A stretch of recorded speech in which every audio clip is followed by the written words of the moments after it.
for cookies. Hopefully these don't end up cakey. We'll see. I'm not a big fan of cakey cookies, so that's why I'm slightly skeptical of this recipe.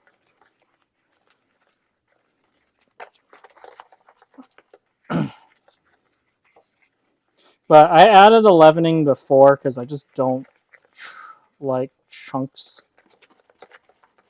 I just wanted to make sure it gets dissolved properly because most recipes I use, you add the leavening before you add your flour. So that's why I'm doing that.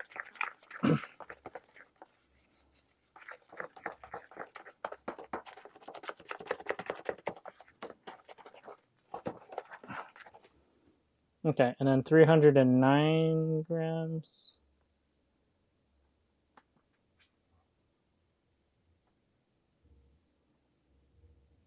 $307.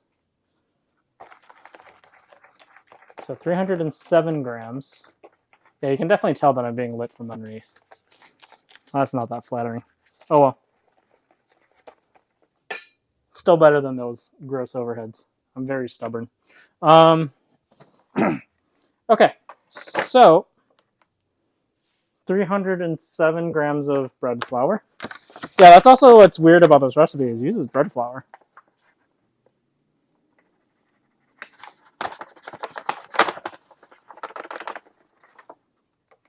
So that's 38 grams.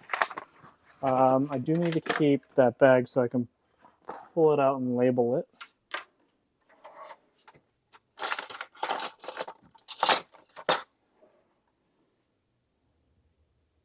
So 307 grams flour.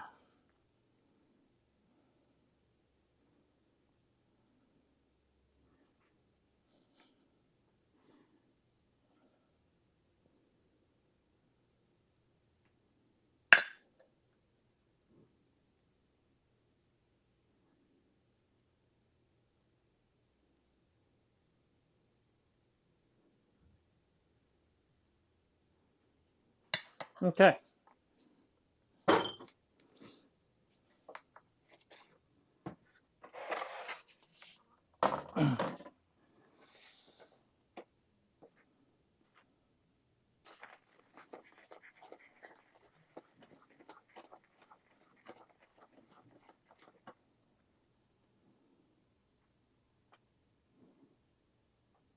Guess I should have started with the big bowl. I just didn't think about it because I thought I'd be mixing the dries first and then adding them into the wets or something like that.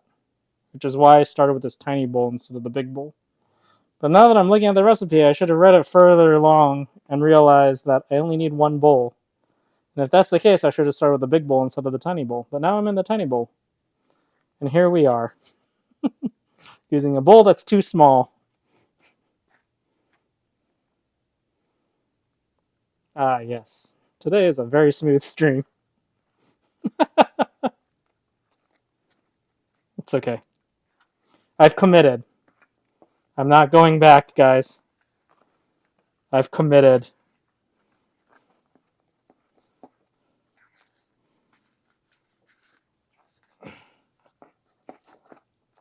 She wasn't kidding that this is a very liquidy cookie dough recipe.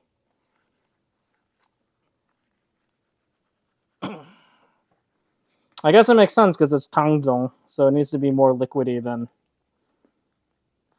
that. I can see all the little coffee specks in here, though.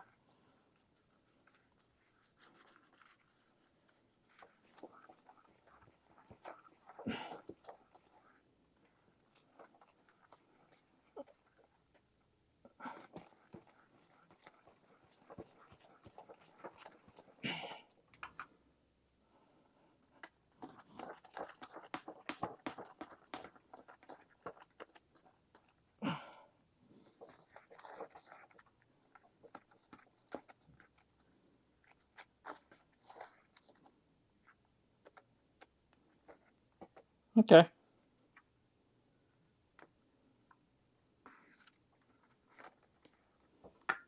All right, so this recipe now says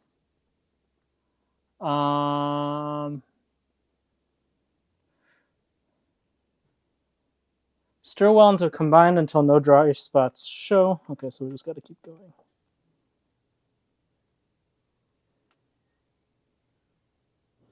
Those chunks of sugar or what? Maybe it's the coffee.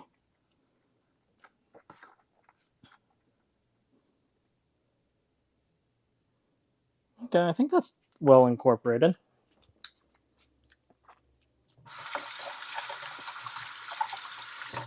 It's a pretty decent tasting cookie dough. Okay. We're gonna. Oh, what was that? P cap. Welcome, pack up. Oh, pack P. Sorry, I am really butchering your name. Hello, welcome. Thank you for the raid. Hello, hello, hello. Thank you for the follow, Nietzsche Reborn. Welcome, welcome, welcome. Hello, RTANT1, Ratant. Hello, hello. This guy's cooking. Thank you for the raid. What were you guys doing? Here, let me come up to the. Sorry, I butchered it. Let me know what's the proper way to. Oops, sorry, that was really loud. Proper way to pronounce your all's names. Let me switch to talking head. Hello, welcome to my stream. I am Waltermelon or Walter. I am a cooking streamer primarily. Very occasional once in a blue moon I might do a gaming stream, but it's been almost a year since I've done that. So primarily a cooking streamer. But I'm not a professional cook by any means, or a professional baker. But I have been baking and cooking since I was 12. I just love hanging out and nerding out about food. Oh my goodness, so many follows. But hello, welcome. Thank you for coming in, and thank you for trusting your community with me. Hope you guys are hungry and ready for a good time, and welcome to my little corner and my little kitchen in the internet. What were you guys doing? Okay, let's hear it. Thank you for the follow, Lucas Shortstack, Mini Pop, Mid Lane basically, and Pack Up. Hope you're all doing well. Okay, let's hear. You guys are cooking. Oh, he cooking. Playing Minecraft. Very cool. For those who are, let me give you a shout out.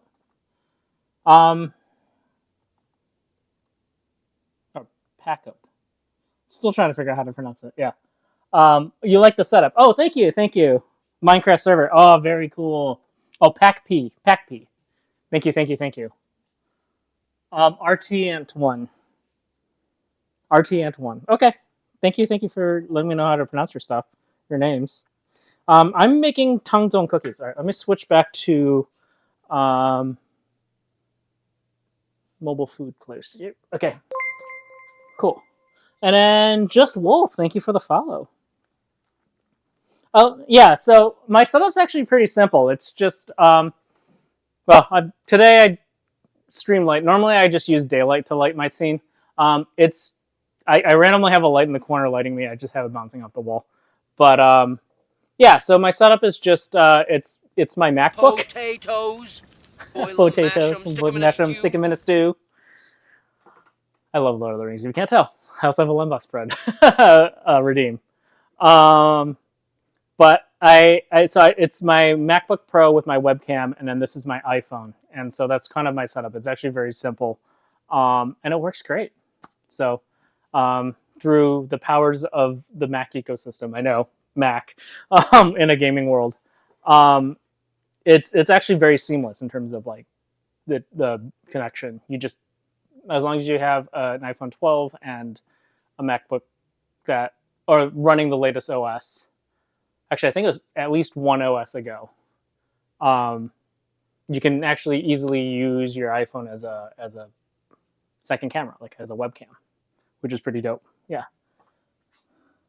Water, drink. Okay, thank you. I think it's this one here.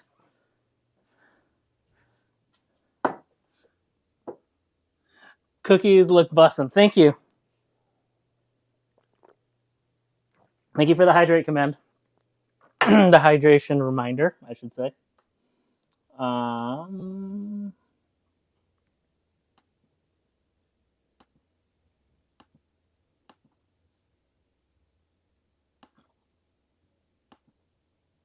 Cool. So what I'm making is chocolate chip cookies. I'm making a slightly more experimental one that uses tang, which is normally a bread making technique that you use to make like that soft milk bread. And what it is you create like a roux of water and flour, and you add that to your dough usually. And what it does is it allows you to absorb more moisture into your dough, which then allows your cookie or your bread to become soft and stay softer for longer. And so I'm curious about this recipe. Mostly, if you guys look, I can put up the link. Um, it's a very divisive recipe. King Arthur made it their King Arthur flour made it their like recipe of the year this year, and it's got 3.5 stars. So people either love it or they hate it, and it's kind of interesting. So I'm very curious. So I'm trying this recipe out. I'm mostly interested in its staying power to see if it doesn't stay. So tangzong is normally used as a technique to keep bread softer for longer. Because of its higher moisture content, it stales a lot slower. And apparently this also applies to the cookies. And so I'm curious about making a cookie that is more shelf stable without adding preservatives, obviously. And so I'm curious about this technique. And if it works, it would be the ideal cookie for sending for care packages. And so that's why I'm very curious to see if this cookie recipe works.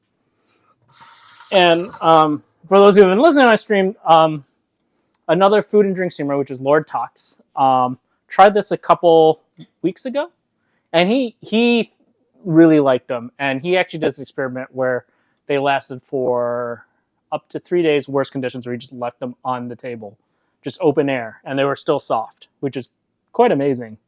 And so now I kind of want to try it for myself. And I'm going camping for like July 4th this weekend, and so I thought I'd make cookies to share. And I thought that, a 5-day camping trip would be, or 4-day camping trip would be like the perfect time to try this recipe out and see if they last for 4 days, assuming they don't get completely eaten, of course. And anyways, for those who are interested, here's Lord.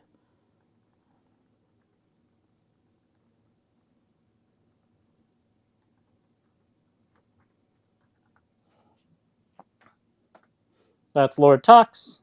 That's the person who introduced me to this recipe. Who was also introduced to. He had heard about SerendipX, who's another great food and drink streamer. I'm going to also shout out.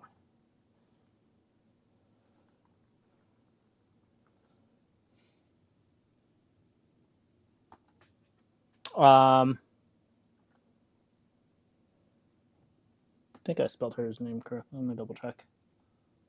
Yeah. She's a professional pastry chef, and she had found the recipe and was curious about it and was talking about it in her stream.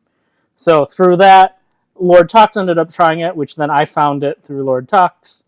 And anyways, there's been, in the food and drink community, there's been a bit of discussion about this recipe. And so right now what I'm doing is I'm just trying to mix it to get all the lumps out of this cookie dough. One thing that this recipe did talk about was the fact that this cookie dough is a little more wet than your typical. It's more batter-like, and so there is a requirement to put this in the fridge for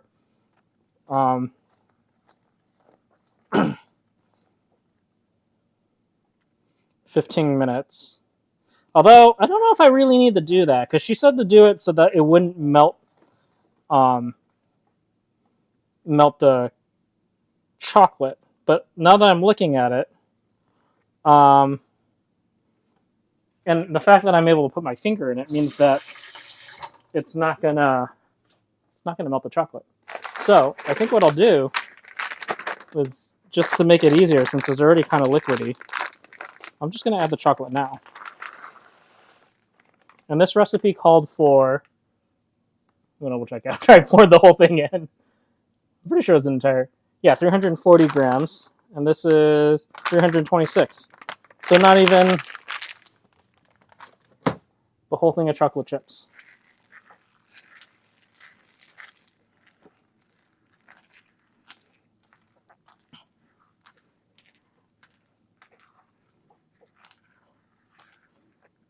There was a step about chopping it up to make it, better, but I'm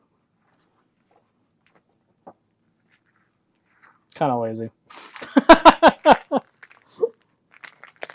Instead, I'm going to add toffee, so that kind of melts in nicely. I like adding toffee to my chocolate chip cookies because it adds like a nice bit of chewiness.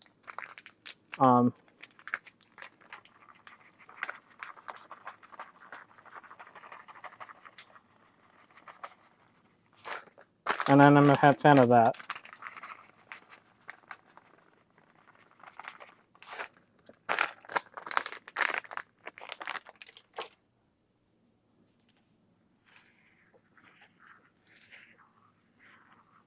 And so I like that in my cookies.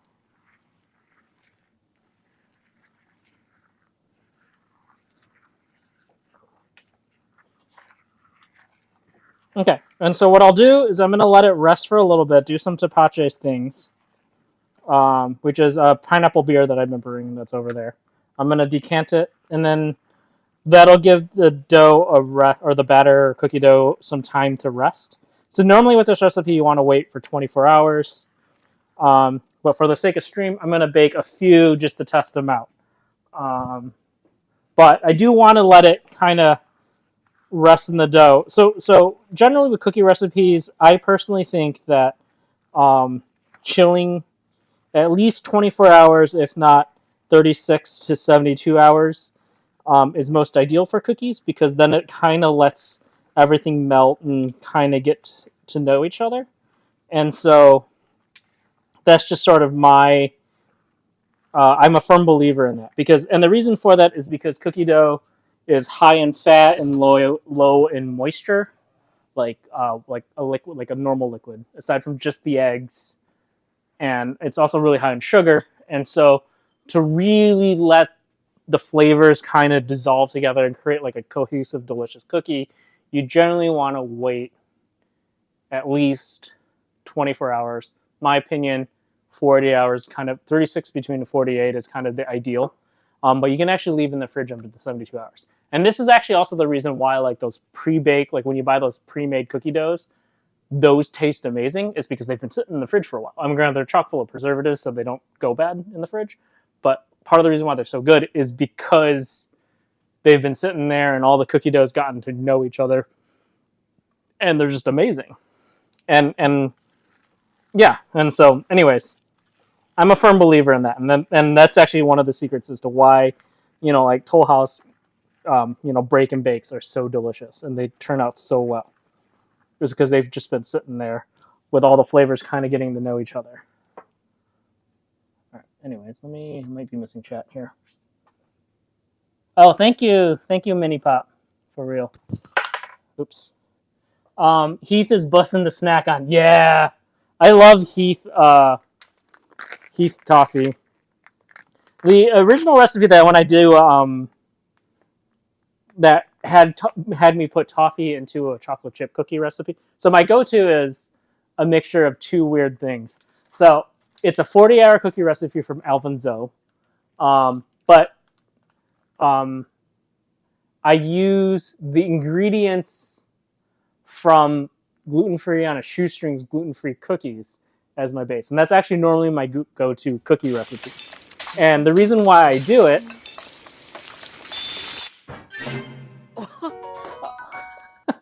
Haha. That was more of a Mario thing. I just like the Link cooking sound. I do need to get an animation to go with that. I just have to get there. What was I saying? Oh, so basically, how I accidentally stumbled upon it is I wanted to do 40-hour cookies, but I have a coworker that was celiac, so I was bringing these cookies to work. And so I made a gluten-free version, but I wanted to preserve that 48-hour technique. And so I took the ingredients from this gluten-free recipe and added it into my cookies and made a gluten-free version. And then after baking it, the gluten-free version ended up tasting better and chewier and just more chocolate chip cookie than the original recipe. And because of that, I now that's my go-to cookie recipe. It just works better. It's got the perfect cookie shape, and like it just has like the perfect chew. And everyone's always skeptical. They're like, gluten free, what? And it's like, I mean, it works because personally to me, it's like because it's partly rice flour, and rice flour is like got that really nice, perfect texture. And another reason why it works is because cookies are mostly sugar and butter, anyways. So like really, the flour is just to add a little bit of structure. And so using rice flour instead, kind of in some ways, make for a really nice chewy cookie that like makes it taste more like a chocolate chip cookie than an actual cookie. And it also stays longer because it's got that nice chewy texture. So anyways, that's the reason why that's not my go-to recipe. But I'm very curious about this one because it's got such an interesting technique and because it doesn't stale as fast. And so that's the part that I'm most interested in, to see if this is the perfect like care package cookie. Yeah. Yeah, it is the best little jingle in Zelda is the cookie. Like when I played like Tears of the Kingdom and I played uh why am I drawing a blank on the other one? I can only think of Tears of the Kingdom. Oh my god. Why am I having a massive brain fart?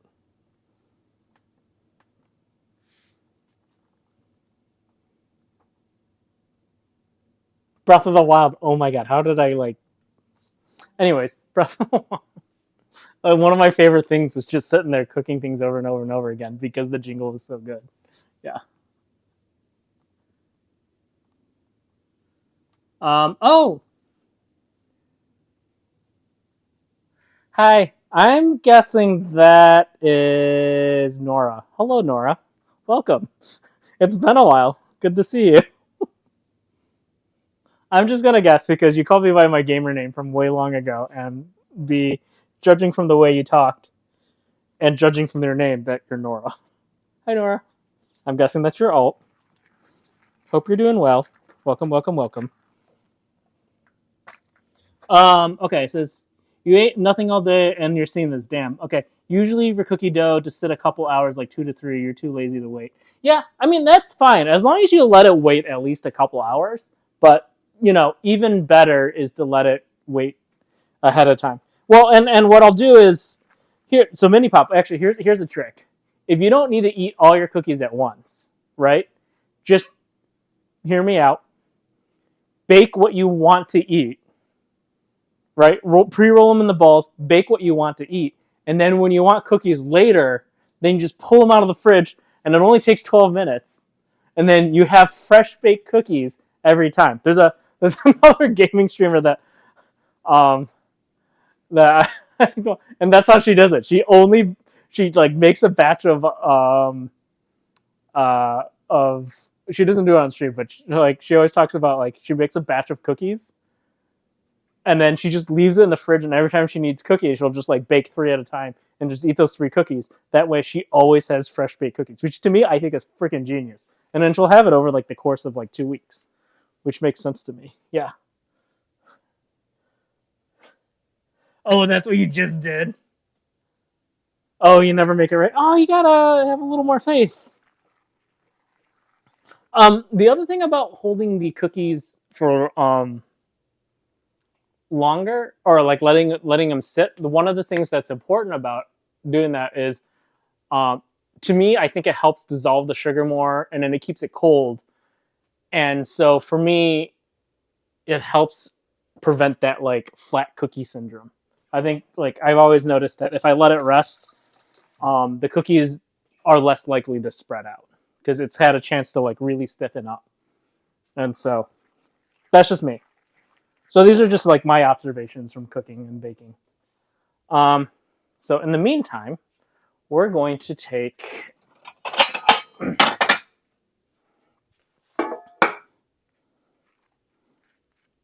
this cookie dough recipe and pop it in the fridge for a little bit until. Oh, hi Nora, UF Mark. Thank you for the follow. Welcome, welcome, welcome. And we're gonna do everything that everyone loves to do about cookie dough.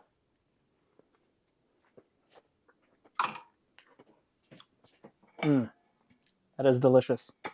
Okay, I'm gonna put this in the fridge for a little bit to let it stiffen up, and in the meantime, I'm gonna work on putting this pineapple brew that I have going over here on the left, also for my camping trip.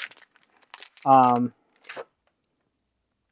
before I do that, I'm going to clean up a little bit because I don't have a very large kitchen. So once it starts getting too crowded to think, it becomes a little tough to work, and then it kind of makes me go crazy. Hi, Tuna! Welcome, welcome, welcome. Hello. You have to try to come back another time. You have to watch the VOD. It looks really good. Oh, thanks, Nora. Thank you for stopping by. Hope you've been well. It's been a while since I've heard from you.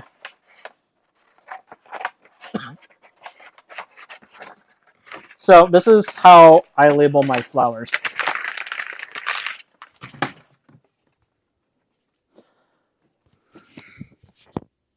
Excuse me. What happened there? I need some water.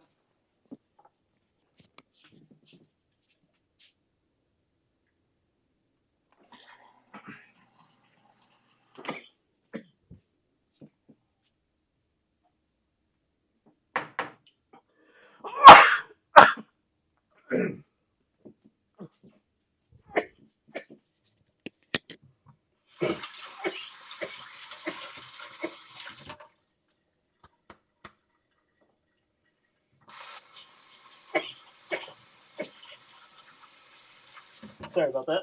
I don't know why I had some coughing fit.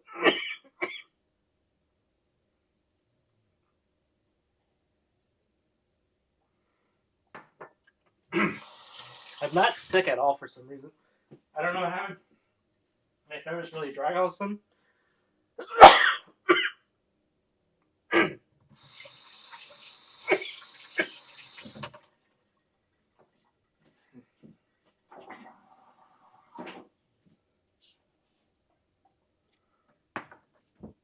Okay, I'm back. Sorry about that.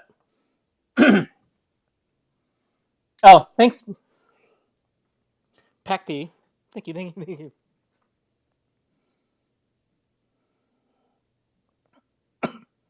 Oh, you got a new job. That's why. Oh, that's cool. Congrats, Nora. Sorry about that. I was like coughing. I don't know what happened there.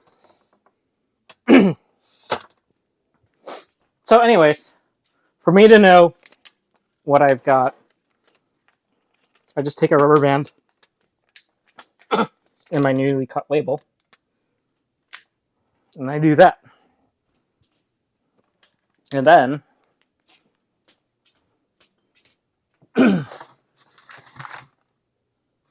Best Buy.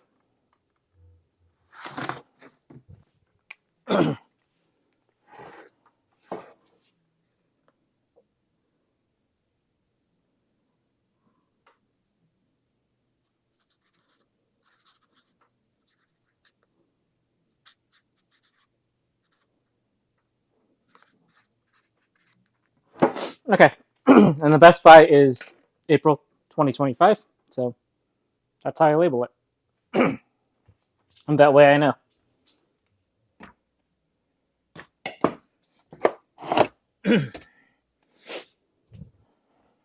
Sometimes I get it from the bulk food store, and then I don't have that, and then I have to grab I'll grab like a piece of paper, brown paper bag, and I'll just slap it on. So, anyways, I'm gonna do a little cleanup, and then we'll start doing a little bit of decanting the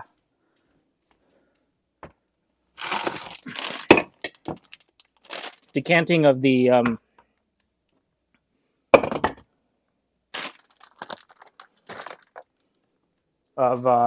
sorry, I'm